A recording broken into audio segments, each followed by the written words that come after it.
puedan conocer un poco de tu trayectoria. Bueno, está bien, muchas gracias. A ver, ya la tenía aquí abierta, perdón. Déjenme la vuelvo a descargar.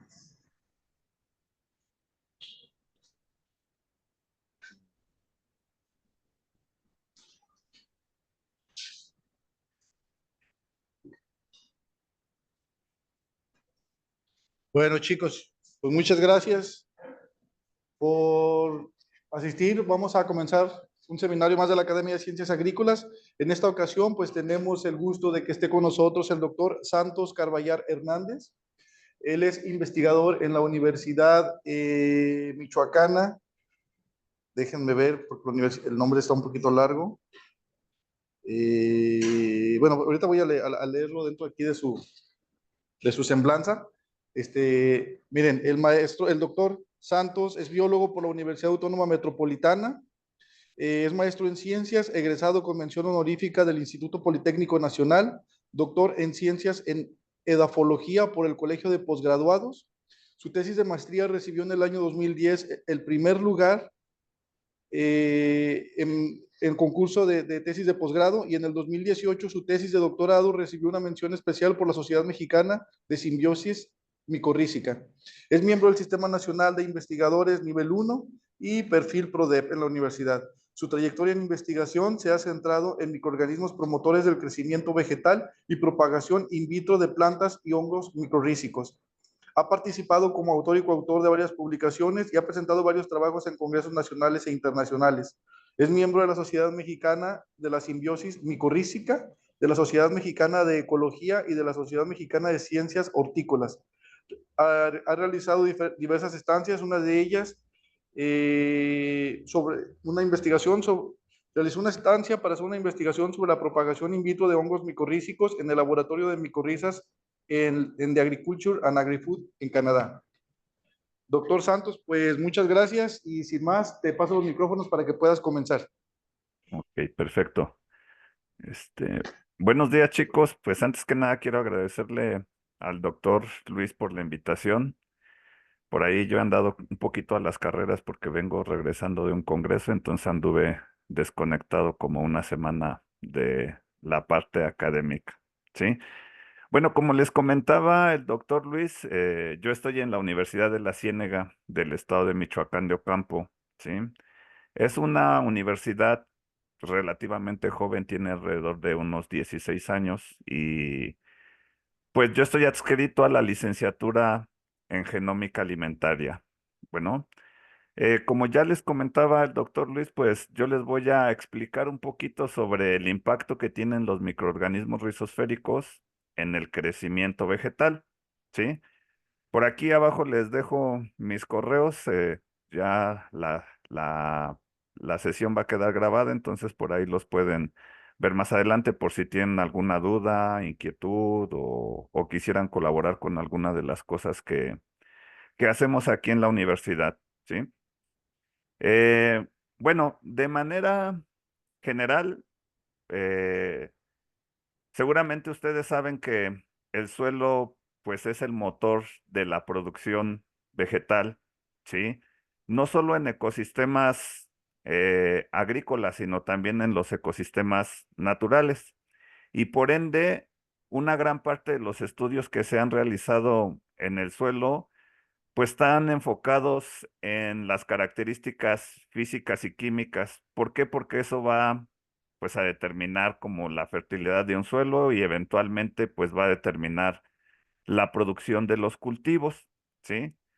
Eh, Normalmente nosotros asociamos al suelo justamente a esas características físicas y químicas. Sin embargo, en el suelo también hay un componente muy importante que es el componente biológico, ¿sí? Es decir, la parte viva del suelo. Desafortunadamente, hasta hace, ¿qué será?, algunas décadas, pues el estudio de la biodiversidad del suelo, digámoslo así, no tenía como tanta importancia. Pero actualmente, pues se sabe que la biodiversidad del suelo y particularmente los microorganismos son indispensables para el buen funcionamiento del suelo, ¿sí? De manera particular, en el suelo existe un sistema que es muy importante, que en este caso es la rizósfera. La rizósfera no es otra cosa más que el volumen de suelo que está de manera inmediata a la raíz, ¿sí? Esta parte del suelo, digámoslo así, se caracteriza por tener condiciones físicas, químicas y biológicas muy particulares. Como ustedes observan en esta imagen, en la rizósfera nosotros vamos a tener una actividad microbiológica muy alta, ¿sí? Vamos a tener la presencia de hongos, de insectos, de bacterias y de nemátodos, ¿sí? La rizósfera técnicamente se va a dividir como en tres partes, ¿no? La endorrizósfera, el rizoplano, que es justamente la parte superficial, donde van a estar colonizando pues algunas bacterias, algunos hongos, van a estar adheridas algunas partículas del suelo, y la ectorrizósfera, que es la parte inmediata, ¿no? Y ahí vamos a tener también microorganismos que muchas veces van a ser de vida libre. En la endorrizósfera, nosotros vamos a encontrar también microorganismos, sobre todo aquellos que son simbióticos, como las bacterias fijadoras de nitrógeno que forman nódulos y los hongos micorrízicos arbusculares. Esta parte del suelo, llamada rizósfera, pues es muy importante porque esta parte va a determinar como la calidad del suelo y eventualmente el crecimiento vegetal. ¿Por qué decimos que la rizósfera va a determinar la calidad del suelo y el crecimiento vegetal? Porque en la rizósfera, justamente cuando se da el desarrollo de las plantas, las raíces van a liberar diferentes compuestos, ¿sí? En la imagen de la izquierda, eh, nosotros vamos a observar 6 mecanismos por los cuales las raíces van a liberar compuestos orgánicos al suelo, ¿sí? Se va a liberar compuestos orgánicos a partir de las células de la cofia y de los bordes. También se van a liberar compuestos orgánicos a partir de los exudados radicales. Se va a liberar carbono orgánico volátil, ¿sí? Se va a liberar carbono para establecer asociaciones simbióticas con bacterias o con hongos. Y pues obviamente se va a liberar carbono a través de la muerte y la lisis celular, ¿sí? Todos estos compuestos orgánicos que son liberados eh, en la rizósfera, pues se conocen como un proceso de rizodeposición, ¿sí? Y este proceso de rizodeposición, en general, digámoslo así, va a estar dividido en tres grandes grupos, ¿sí? En primer lugar tenemos las células de la cofia y el tejido radical, que era lo que nosotros veíamos como el punto 1 y 2. El mucílago, pues que en este caso van a ser compuestos orgánicos de bajo peso molecular, ¿sí? Que van a tener la función, en este caso, de lubricar la cofia para que ésta no sufra daño mecánico y que pues el sistema radical se pueda desarrollar de manera correcta. Y posteriormente vamos a tener en este caso los exudados, que digámoslo así es como la forma en la cual se liberan más compuestos orgánicos a la rizósfera. Y los exudados se pueden dividir en tres grandes grupos, ¿sí? Compuestos orgánicos de alto peso molecular, ¿sí? Compuestos orgánicos de bajo peso molecular y compuestos nitrogenados. Todos estos compuestos que se están liberando pues, en la rizósfera van a ser muy importantes para favorecer tanto la diversidad como la actividad metabólica de los microorganismos. ¿Por qué? Porque pues van a ser fuentes de carbono para que estos puedan, en este caso, desarrollarse, ¿no? Se ha determinado, sí, que alrededor del 5 hasta el 40% del carbono que se produce en las plantas a través de la fotosíntesis es liberado en la rizósfera, ¿sí? Por lo tanto, pues estos compuestos orgánicos o esta rizodeposición van a ser la fuerza motriz para las comunidades microbianas, ¿sí? Eh,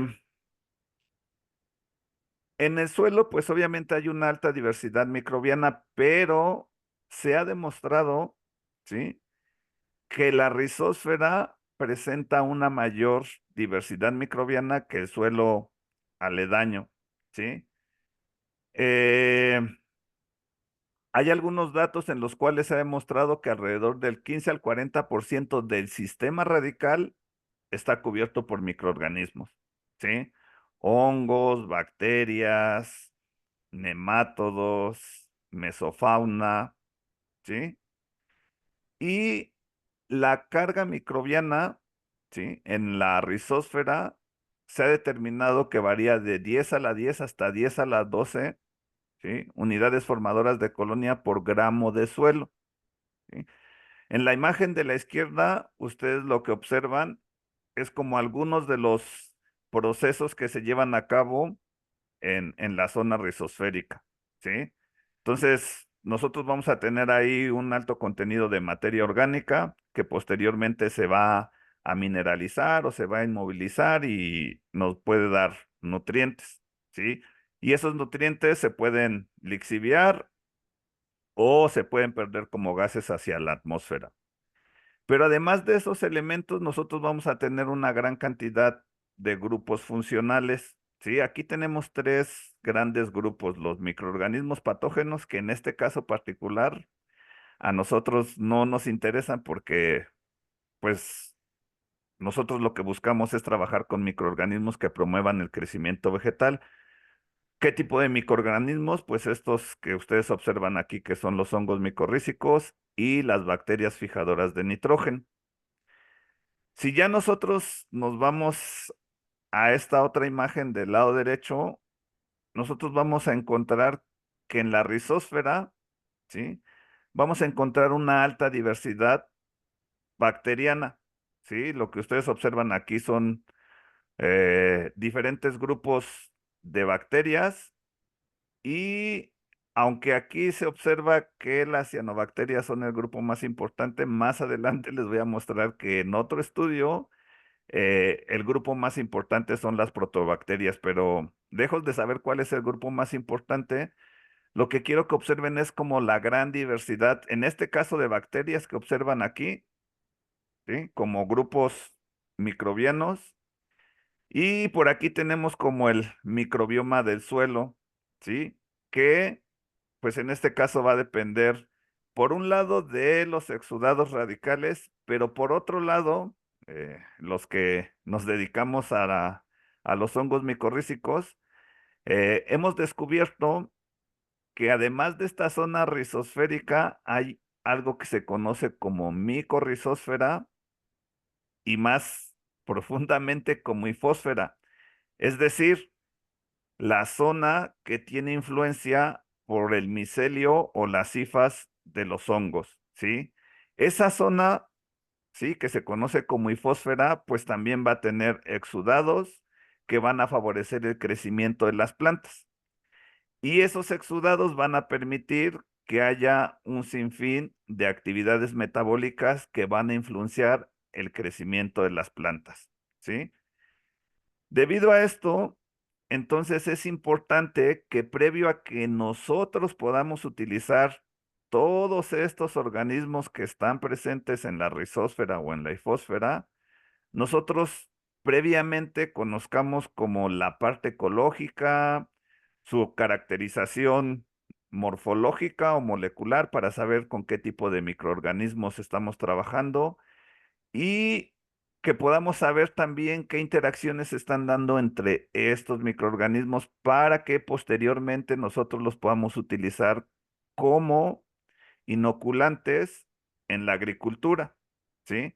Actualmente, pues lo que se busca es generar estrategias más sustentables para la producción de cultivos y pues obviamente los microorganismos benéficos son parte fundamental de estas nuevas estrategias, ¿no?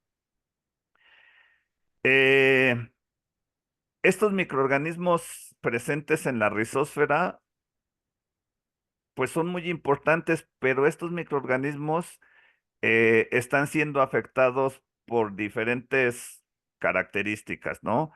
Lo que ustedes observan en esta imagen, digámoslo así, es un ecosistema natural y tenemos un ecosistema agrícola, ¿sí?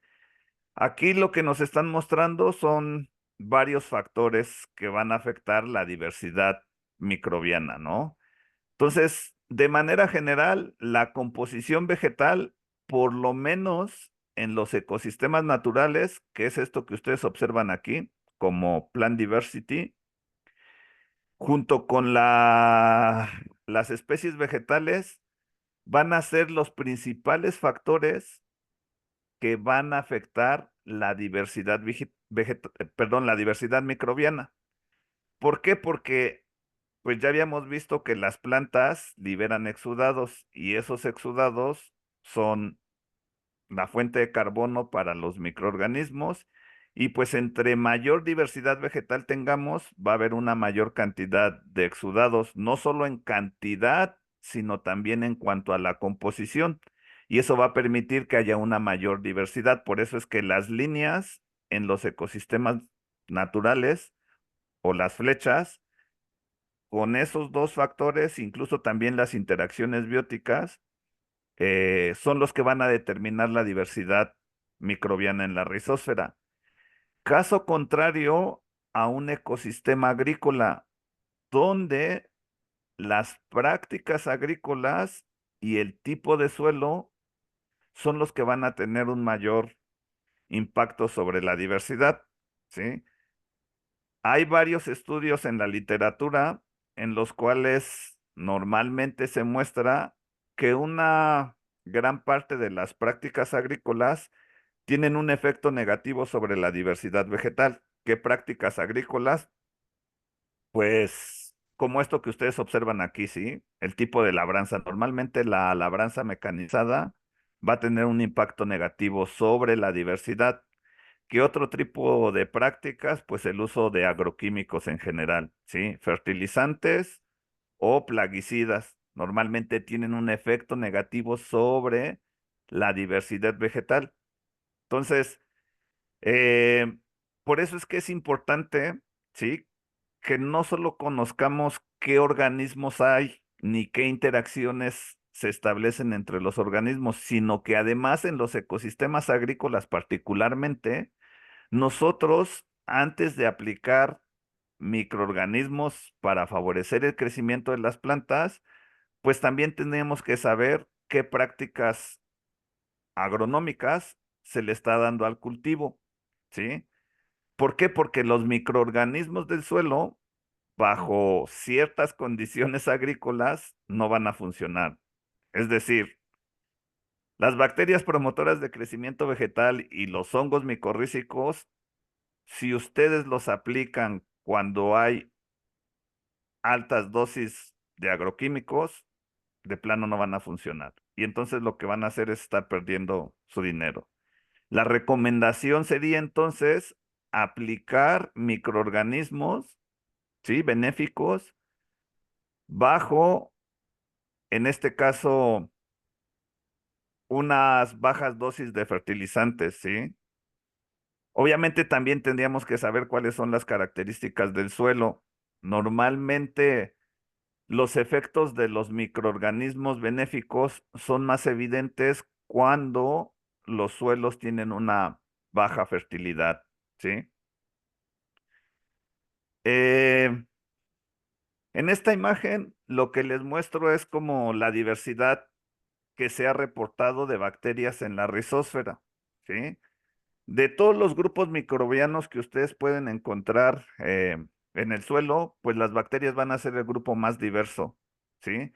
No solo en cuanto a géneros, sino también el más diverso en cuanto a actividad metabólica, ¿no? O sea, el metabolismo de las bacterias es sorprendente y pueden hacer casi cualquier cosa, ¿no?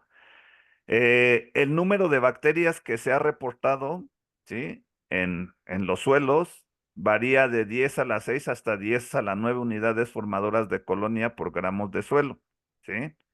Son muchísimas bacterias las que encontramos en el suelo, ¿sí? Sin embargo, pues como son muy pequeñas, digámoslo así, en biomasa, no son tan importantes, ¿sí? les comentaba yo previamente que en algunos trabajos eh, se ha demostrado que las protobacterias, que es esto que ustedes observan aquí con color morado, pues son el grupo más abundante en el suelo, ¿sí? Y yo creo que no solo en el suelo, recientemente, justamente en el Congreso, se mostraba que las bacterias, perdón, las proteobacterias son los grupos dominantes o el grupo dominante también en cuerpos de agua, ¿sí? Y esto se debe, pues, a que particularmente en la rizósfera, las proteobacterias son muy eficientes para utilizar los exudados que se liberan por las plantas, ¿sí? Y que además, pues normalmente cuando trabajamos con bacterias, pues es más fácil cultivar este tipo de bacterias y pues obviamente son las más estudiadas, ¿no? De hecho, la mayor parte de bacterias promotoras de crecimiento vegetal pertenecen al grupo de las bacterias, como de las protobacterias, como vamos a ver más adelante. Eh, de todo el grupo de bacterias que existen en el suelo, sí, que pueden llevar diferentes funciones como la mineralización de la materia orgánica, la nitrificación, la ammonificación, la desnitrificación. Se ha estimado que cerca del 2 al 5% de toda la diversidad bacteriana que hay en la rizosfera, solo el 5% son bacterias promotoras de crecimiento vegetal o rizobacterias promotoras de crecimiento vegetal. Y de ese 5% se ha demostrado que los géneros que mayor impacto tienen sobre el crecimiento de las plantas son Pseudomonas, ¿sí? Son Rhizobium, son Azospirillum y son Bacillus, ¿sí? Y estos géneros, pues justamente pertenecen al grupo de las protobacterias.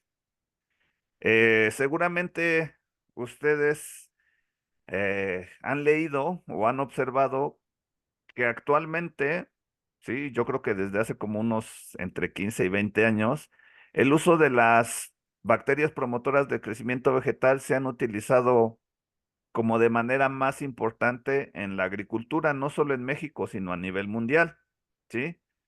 Y eso se debe a que estas bacterias, junto con los hongos, van a tener diferentes mecanismos de acción, ¿sí?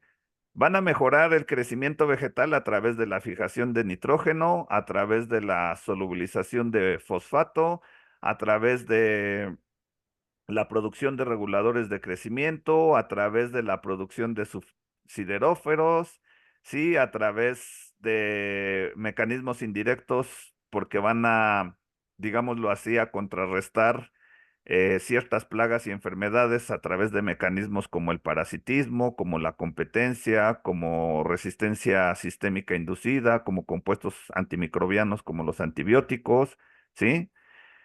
También van a mejorar el crecimiento de las plantas a través de un incremento en la nutrición, a través de la degradación o producción de factores de crecimiento vegetal, ¿sí?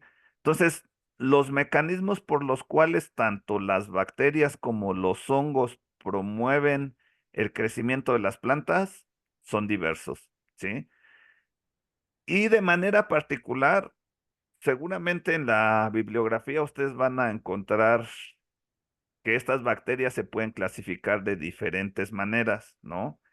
En este caso, yo les voy a mostrar esta clasificación que encontré y que dependiendo sus efectos se van a dividir en biofertilizantes, fitoestimulantes y biocontroladores, ¿sí?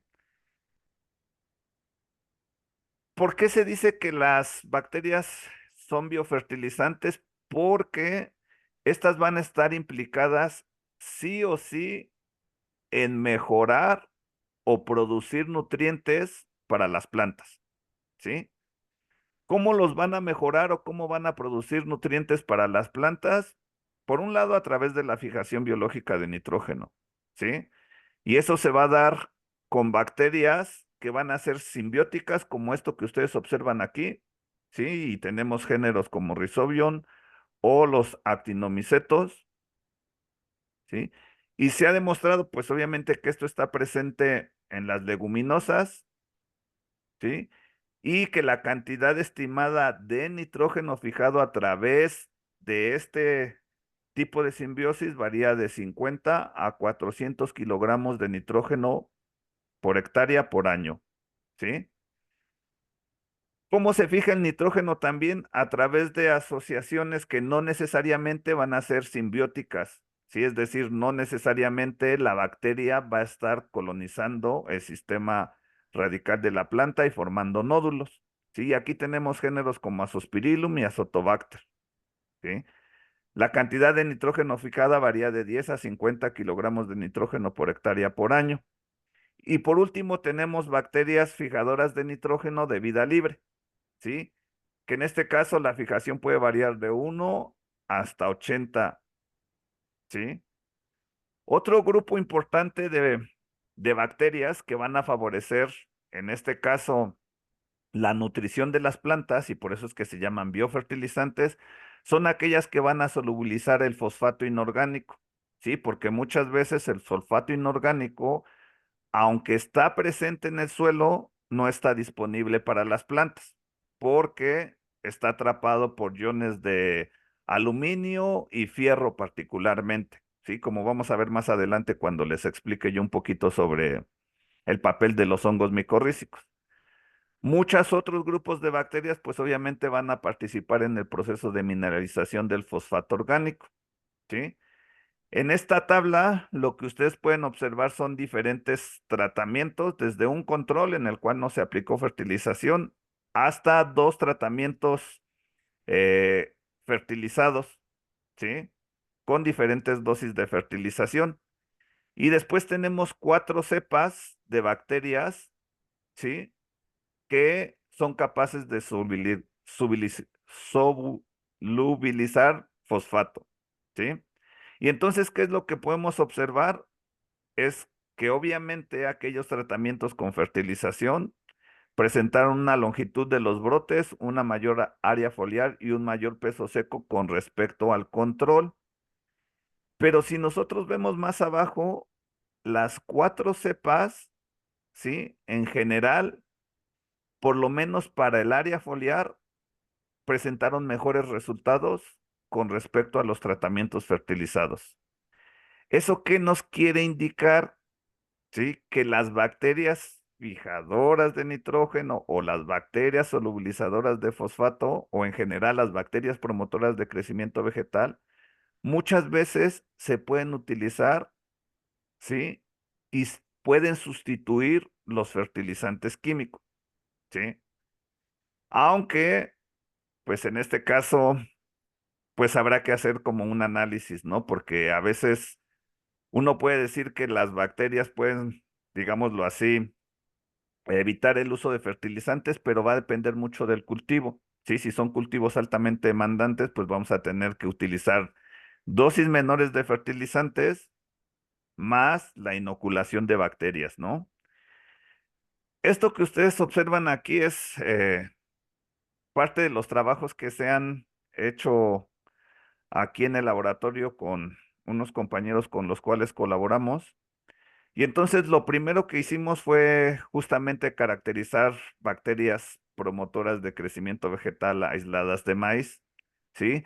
Nosotros aquí teníamos diferentes aislados y teníamos en este caso la producción de ácido indolacético, la solubilización de fosfato, la producción de sideróforos y el antagonismo contra hongos fitopatógenos, ¿no? Entonces, todas las cepas se probaron, ¿sí? Contra estos hongos que son fitopatógenos y nosotros lo que podemos observar es que hay algunas bacterias que su mecanismo de acción para promover el crecimiento de vegetales a través de la producción de ácido indolacético, como estas dos que ustedes observan aquí, y posteriormente a través de su efecto antagónico contra hongos fitopatógenos o a través de la solubilización de fosfato, ¿sí?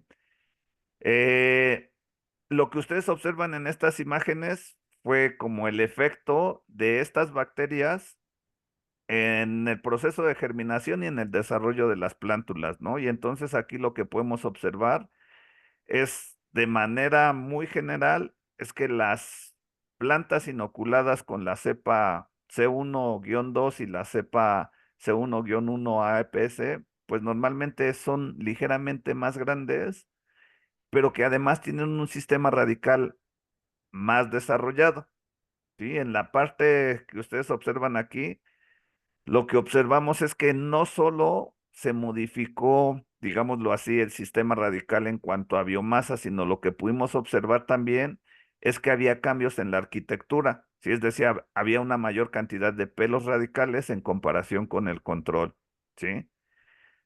De esas, digámoslo así, de las pocas bacterias que tuvieron como un efecto directo que pudieran aplicarse como biofertilizantes está la cepa 7 APS, sí, la S4-3. Después vienen las rizobacterias promotoras de crecimiento vegetal que actúan como fitoestimulantes y estas prácticamente se caracterizan porque están involucradas en la producción de reguladores de crecimiento vegetal, ¿sí? Producción de ácido indolacético que está implicado justamente en la producción de raíces, ¿sí? Y esto se ha reportado en Azotobacter.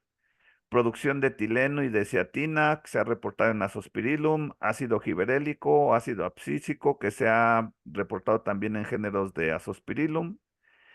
Y básicamente también algunas PGPR, pues eh, están implicadas como agentes de biocontrol, ¿sí?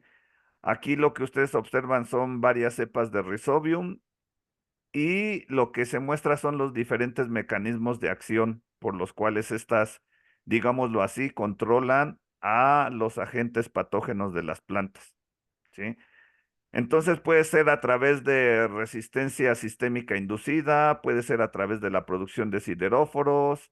Este Rhizobium leguminosarum tiene tres mecanismos de acción, que es a través de la producción de compuestos antimicrobianos, a través de la producción de sideróforos y a través de la resistencia sistémica inducida, ¿no? Entonces, los mecanismos de acción pueden ser antagonismos, pueden ser competencia o pueden ser resistencia sistémica inducida.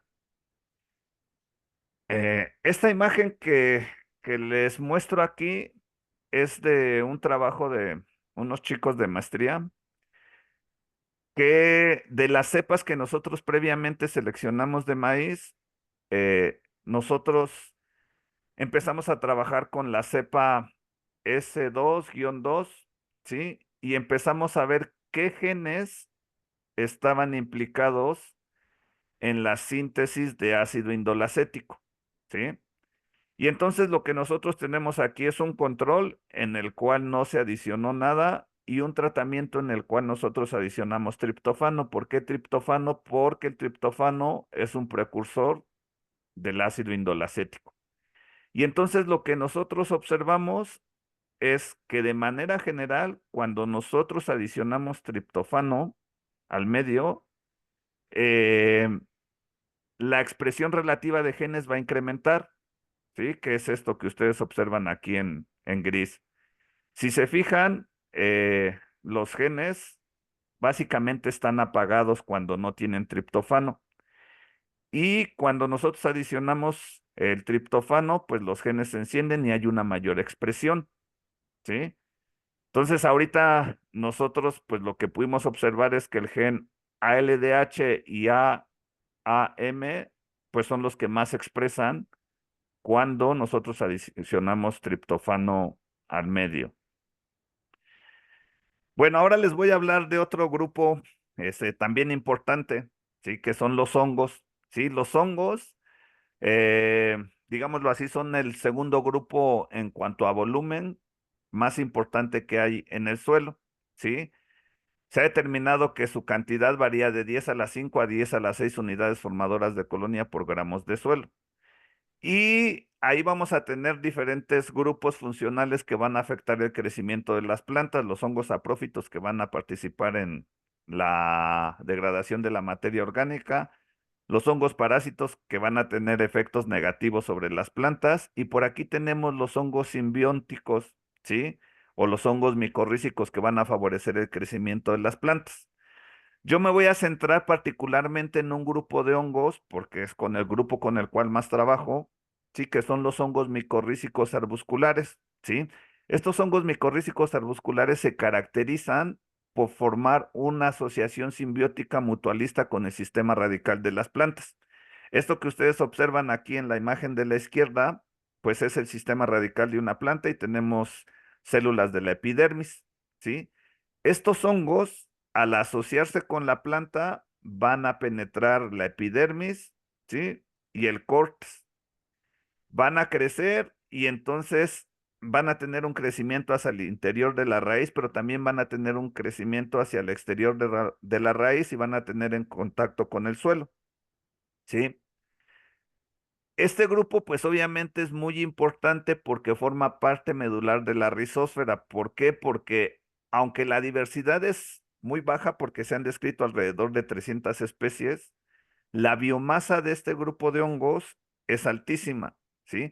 Pero no solo la biomasa, sino que además se ha determinado que prácticamente, a excepción de los musgos y pues en este caso las gimnospermas como las pináceas, todos los demás grupos de plantas van a formar asociación con este grupo de hongos. O sea, es decir, los hongos micorrízicos arbusculares van a estar asociados a todos los grupos de plantas.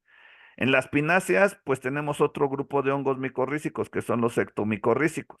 Entonces, esto, pues lo que muestra es justamente la importancia de este grupo de plantas porque, pues de ellos depende el crecimiento de las plantas. Bueno, pero ¿por qué a las plantas les gustan tanto los hongos micorrízicos arbusculares? Los hongos micorrízicos arbusculares desempeñan múltiples funciones, ¿sí? Y estos inicialmente se empezaron a estudiar porque incrementaban la movilización y la transferencia de nutrientes, particularmente el fósforo, porque es un elemento poco móvil. Y después se empezó a estudiar el efecto que estos tenían sobre la estructura del suelo, porque se sabe que los hongos, a través de las hifas y de los exudados, participan activamente en la formación de agregados y en la estructura del suelo. Después vienen algunos otros mecanismos, sí, como la producción de reguladores de crecimiento, también se ha demostrado que secretan antibióticos, sí, ayudan a la planta a adaptarse al estrés ambiental. Hay muchos estudios en los cuales se ha demostrado que los hongos ayudan a las plantas a establecerse bajo condiciones de sequía, salinidad, o cuando hay elementos potencialmente tóxicos como los hidrocarburos y los metales pesados. De manera indirecta favorecen la fijación biológica de nitrógeno y pues incrementan la capacidad de absorción de las raíces, no solo de nutrientes, sino también de agua, ¿sí? ¿Por qué inicialmente se empezó a trabajar, digámoslo así, el fósforo en el caso de este grupo de hongos particularmente, ¿sí? ¿Por qué? Porque, pues de entrada, el fósforo es absorbido por las raíces como ortofosfato, ¿sí? Y el ortofosfato normalmente va a ser un elemento poco móvil en el suelo, es decir, no se va a poder transportar de la solución del suelo hacia el sistema radical. Como es muy poco móvil y las raíces van a absorber el fósforo que está aledaño a la raíz, se va a generar una zona de deficiencia de fósforo, ¿no? Que es esto que ustedes observan aquí. Cuando la planta está asociada, ¿sí? A los hongos micorrízicos arbusculares, esa zona de disminución o de deficiencia de fósforo, digámoslo así, no se va a generar. ¿Por qué? Porque el micelio de los hongos micorrízicos arbusculares va a explorar un mayor volumen de suelo. Y como va a explorar un mayor volumen de suelo, pues va a permitir captar fósforo que está presente a distancias más largas, en las cuales si la planta no estuviese asociada, pues no iba a poder acceder, ¿no? Nosotros aquí hemos hecho como varios estudios, ¿sí? En diferentes plantas de interés agronómico. Esto que les muestro aquí son plántulas de chile poblano. Y lo que nosotros teníamos aquí es diferentes tratamientos. Teníamos un control, ¿sí? Fertilizado. y teníamos diferentes inoculantes, ¿sí? O consorcios de hongos micorrízicos arbusculares que provenían de ecosistemas de diferente manejo agronómico. Teníamos uno que venía de un bajo manejo y teníamos 3 inóculos que provenían de moderado manejo y otros de cultivos manejados intensivamente, ¿no? De manera general, lo que nosotros pudimos observar es que todos los inoculantes favorecieron, en este caso, el contenido de nutrientes en el vástago de las plantas de Chile, ¿sí? Pero además lo que nosotros pudimos observar es que de esos inoculantes, aquellos que provenían de manejo agronómico moderado eran como los más efectivos, ¿sí? Que es este que ustedes observan aquí como SMZ, ¿sí? Después lo que nosotros hicimos pues fue justamente correlacionar la colonización micorrícica con algunas de las variables agronómicas para, digámoslo así, corroborar que el efecto que nosotros veíamos en la promoción del crecimiento estaba mediada por los hongos. Y nosotros lo que observamos es que efectivamente, por ejemplo, con la altura de la planta y con el área foliar, pues se encontraron correlaciones positivas, ¿no? Entonces, esto lo que nos indica es que el crecimiento de las plantas y el contenido de nutrientes de las plantas, pues está mediado por los hongos micorrízicos, ¿sí? Esto que ustedes observan aquí también es otra parte que tenía que ver con la inoculación de hongos micorrízicos, pero ahora lo que hicimos fue seleccionar el consorcio que previamente habíamos visto que tenía mejores resultados y lo comparamos contra un testigo que no tenía fertilizantes, contra un testigo o un control positivo que tenía fertilizantes, pero aquí lo que nos interesaba era ver si los consorcios nativos, es decir, los consorcios que se habían aislado propiamente del cultivo de chile poblano, eran más eficientes que unos consorcios que nosotros llamábamos como introducidos, que en este caso era Rhizophagos intrarradices, que digámoslo así es como el hongo que ustedes van a encontrar en la mayoría de los inoculantes comerciales que se encuentran en el mercado. Y teníamos otra cepa que era Claridoglomus claroideum, ¿sí? De manera general, pues el tratamiento fertilizado siempre presentó los mejores resultados, ¿sí? Para las variables de crecimiento y también para el contenido nutrimental. Pero lo importante de aquí es que nosotros pudimos observar que este consorcio nativo efectivamente presentaba mejores resultados que estos que nosotros llamábamos introducidos, ¿no? Y ustedes se preguntarán, pues, ¿esto por qué es importante? ¿Sí? Yo les comentaba que nosotros antes de aplicar inoculantes a los cultivos agrícolas, pues necesitamos saber si los inoculantes que estamos utilizando son efectivos, pero además, si los inoculantes que nosotros estamos utilizando, digámoslo así, están adaptados a las condiciones de cultivo, por lo menos a la planta. ¿Por qué? Porque muchas veces lo que hacemos es inocular, pues en este caso particular con Rhizophagos intrarradices, que les digo que es el hongo que más van a encontrar en los inoculantes comerciales, y resulta que en muchos casos ese inoculante o esa especie no tiene, digámoslo así, los efectos esperados. Pero además de eso, ese no es el problema porque se ha demostrado en algunos casos que esta especie puede tener efectos negativos sobre las comunidades nativas, tanto de hongos como de bacterias, ¿no? Y entonces ahora las recomendaciones de los que se dedican a la parte ecológica del desplazamiento y competencia de especies en el suelo o en la rizósfera es que no se recomienda utilizar especies que sean introducidas. Lo recomendable es que nosotros podamos producir inoculantes que sean propios del cultivo o que sean por lo menos propios de la zona, porque eso pues va a tener menos efectos negativos sobre los microorganismos nativos y va a tener efectos positivos sobre el crecimiento vegetal. Esto que ustedes observan aquí es otro trabajo que hicimos en el cual nosotros inoculamos hongos micorrízicos y vermicomposta en jitomate. En este caso, pues lo que estábamos evaluando era diferentes inóculos que nosotros habíamos obtenido previamente de jitomate en Michoacán, perdón, de jitomate de maíz. Y de nuevo lo que pudimos observar es que la interacción de los hongos con la vermicomposta favoreció la producción. Sí, esto que ustedes observan aquí es el número de frutos y la biomasa de los frutos, ¿no?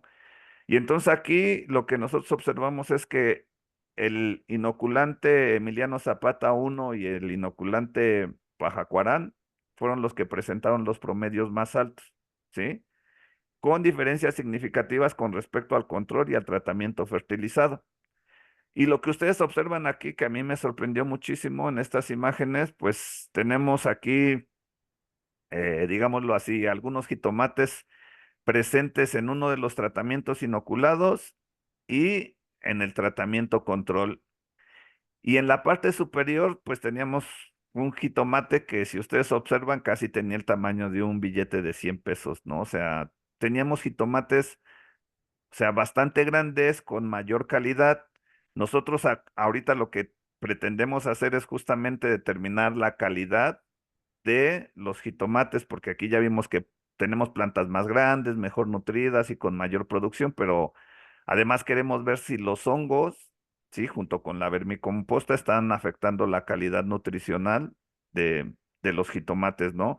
Y lo que ustedes observan aquí, pues son las raíces colonizadas por estos hongos. De rutina siempre lo tenemos que hacer para comprobar que los hongos justamente son los que están favoreciendo el crecimiento de las plantas. Esto que ustedes observan aquí también es la inoculación de hongos, pero en calabaza y en chile serrano, ¿no? Y entonces aquí lo que nosotros tenemos es este consorcio que ya previamente habíamos inoculado en el cultivo de chile poblano y también funciona en calabaza, ¿no? O sea, tenemos un tratamiento fertilizado, tenemos el consorcio y aquí tenemos otra, otro género que se llama Divorcíspora, ¿no? Y en general, lo que nosotros pudimos observar es que tanto el consorcio como el género Divorcíspora, pues promovieron una mayor altura en el caso de la calabaza, aunque sin diferencias significativas.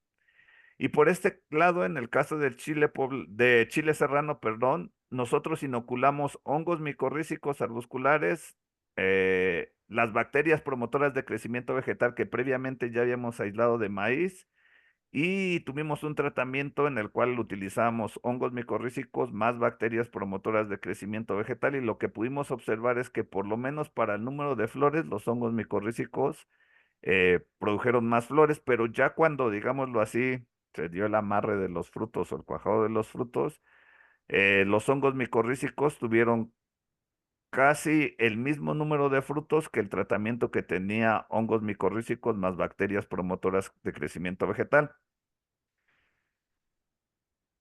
Otra de las cosas que estamos implementando, porque como otra de las líneas de investigación que tenemos es el cultivo in vitro, pues ahora lo que estamos haciendo es las plantas que provienen del cultivo in vitro, nosotros al momento de aclimatarlas, pues las inoculamos con hongos micorrízicos para favorecer su aclimatación. Y entonces aquí lo que les estoy mostrando son dos trabajos de dos tesis de licenciatura que están desarrollando los estudiantes de genómica alimentaria.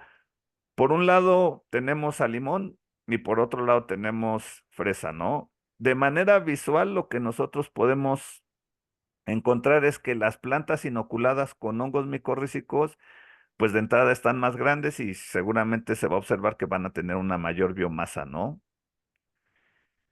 El control están del lado derecho y las plantas inoculadas están del lado, perdón, al revés. El control está del lado izquierdo y las plantas inoculadas del lado derecho. Y nosotros lo que pudimos observar es que efectivamente las plantas inoculadas sí van a presentar un mayor número de hojas y un mayor contenido de clorofila. Pero en el caso del número de hojas solo encontramos diferencias significativas a los 180 días, a los 90 y a los 60 días no encontramos diferencias significativas, aunque las plantas inoculadas con los hongos presentaban más hojas, ¿sí? En cuanto al contenido de clorofila, nosotros encontramos diferencias significativas a los 90 y a los 80 días, ¿sí? Y pues obviamente las plantas inoculadas con hongos micorrízicos arbusculares presentaban un mayor contenido relativo de clorofila. Y lo mismo observamos con las plantas de fresa. Las líneas en naranja, pues son el control y las líneas moradas y las líneas azules pertenecen a los inoculantes con hongos micorrízicos. Esto que ustedes observan aquí como consorcio 2.2 es el consorcio que ya habíamos utilizado previamente en, en chile poblano y que nos había funcionado. Y esto que ustedes observan aquí en morado, que es el que recién nosotros habíamos obtenido de maíz y que ya lo habíamos utilizado en jitomate, pues ya también vimos que funciona en fresa, ¿no?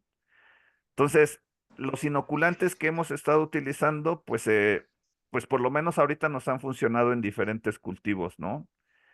Me voy a ir rapidísimo porque Sí, creo que se nos va a acabar el tiempo. Ya me sí, faltan sí, dos nos quedan nada diapositivas. más 5 minutitos ahí, por Sí, favor. sí. Ya nada más esto que hemos hecho porque también los hongos modifican la estructura del suelo y entonces en un estudio que que nosotros hicimos en especies de agave, pudimos encontrar que la cantidad de micelio que se produce en el suelo va a variar de 2 hasta 15 metros por gramo de suelo, ¿no? Y pareciera que eso no pasa, pero esto que ustedes observan del lado izquierdo es una foto en la cual se ve como eh, la rizósfera sin hongos micorrízicos y lo que ven del lado derecho es la micorrizósfera, es decir, con hongos micorrízicos, ¿no? Y esto que ustedes observan aquí es una foto real, ¿sí? De una raíz colonizada de agave y este creo que es agave potatorum. Entonces lo que podemos observar es un montón de micelio, ¿sí? Todos estos hilos azules son micelio de los hongos micorrízicos arbusculares. Entonces esto es importante porque el micelio va a participar en la formación de agregados. Esto que ustedes observan aquí en esta imagen eh, son agregados que nosotros hemos obtenido de plantas de camote de cerro, porque lo que estamos haciendo es estudiando la diversidad de hongos en plantas de camote de cerro. Entonces, esto que ustedes observan es la raíz. Estas bolitas amarillas son esporas y aquí tenemos micelio y todo esto es un agregado, ¿sí? Entonces, los hongos son muy importantes para la agregación del suelo y posteriormente para la estructura del suelo. Ya para finalizar, actualmente lo que estamos haciendo es evaluando el efecto de los hongos micorrízicos en especies de agave.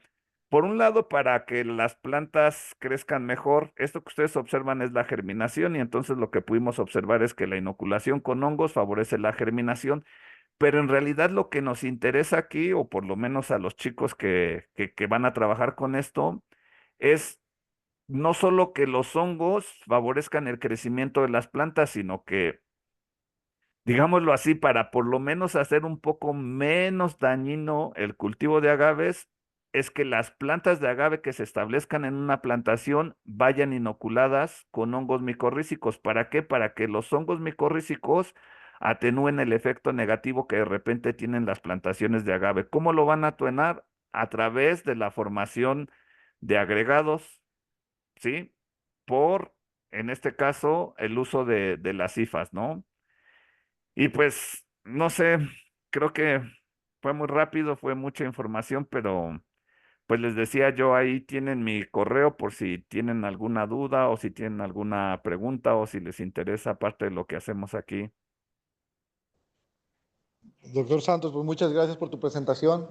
Está muy interesante, fue bastante información, pues varios trabajos aquí que nos mostraste.